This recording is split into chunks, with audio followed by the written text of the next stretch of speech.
Bonjour Florence Juzo. Bonjour. Vous êtes économiste, professeur à l'université Paris-Dauphine. L'un de vos champs d'études, ce sont les inégalités en matière de santé. Alors, on a envie de vous entendre sur l'état des lieux que vous dressez. Première question, est-ce qu'on reçoit tous les mêmes soins, quel que soit le niveau de revenu ?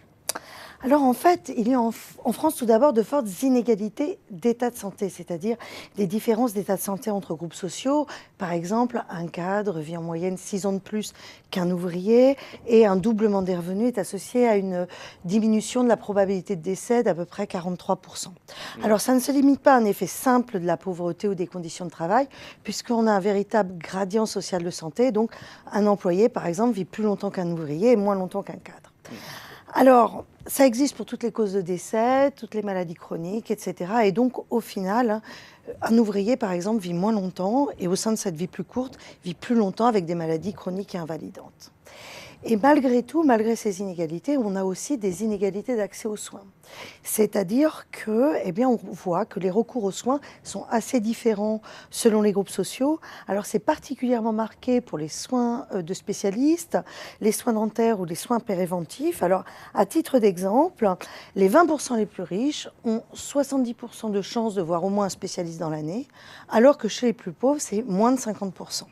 Donc au total, ils sont plus malades, mais ils accèdent moins aux soins. Si on prend un peu de recul historique, si on regarde comment évoluent ces inégalités, que nous apprend la trajectoire ? Alors en fait, les inégalités de santé, elles existent bien sûr depuis très très longtemps et assez curieusement, elles se réduisent assez peu. On avait déjà 6 ans d'écart d'espérance de vie entre un cadre et un ouvrier à la fin des années 60 et dans les années récentes, on observe même un creusement de ces inégalités pour certaines causes de décès ou pathologies.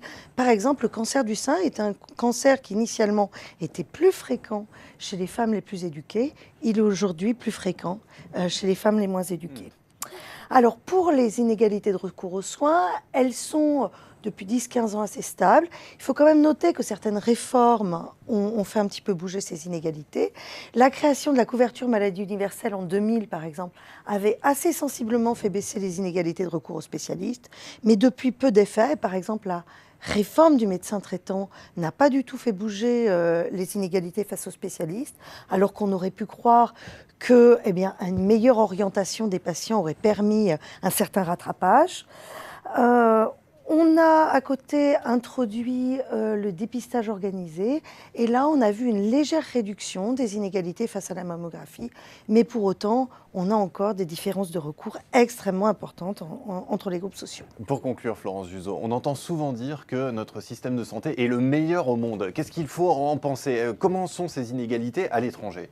Alors, en France, on a une espérance de vie en moyenne très longue et un accès aux soins en moyenne très bon.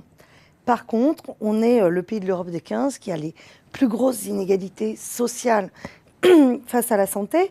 Alors, les causes, comme dans les autres pays, de mauvaises conditions de travail, de mauvaises conditions de vie sont source de problèmes de santé. On sait aussi que les problèmes de santé peuvent conduire à la pauvreté, à l'exclusion du marché du travail.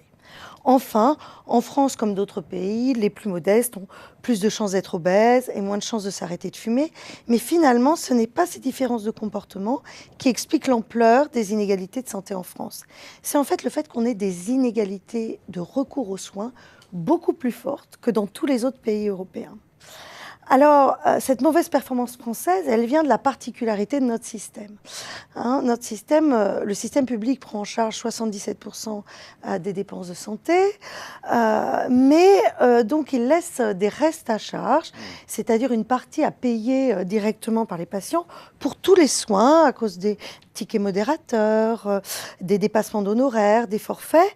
Et ces restes à charge, ils existent pour tous les patients, y compris les patients hospitalisés ou les malades chroniques qui sont pourtant mieux protégés par notre système des ALD. Et donc, du coup, dans un tel système, il y a des barrières d'accès aux soins. Ça n'est pas le cas dans d'autres pays. Par exemple, il n'y a aucune inégalité d'accès aux spécialistes en Angleterre, où les soins sont financés par l'impôt et sont totalement gratuits pour les patients. Voilà. Eh bien, merci beaucoup, Florence Juzo, et on reparlera de tous ces restes à charge dans une très prochaine interview. Merci beaucoup. Merci.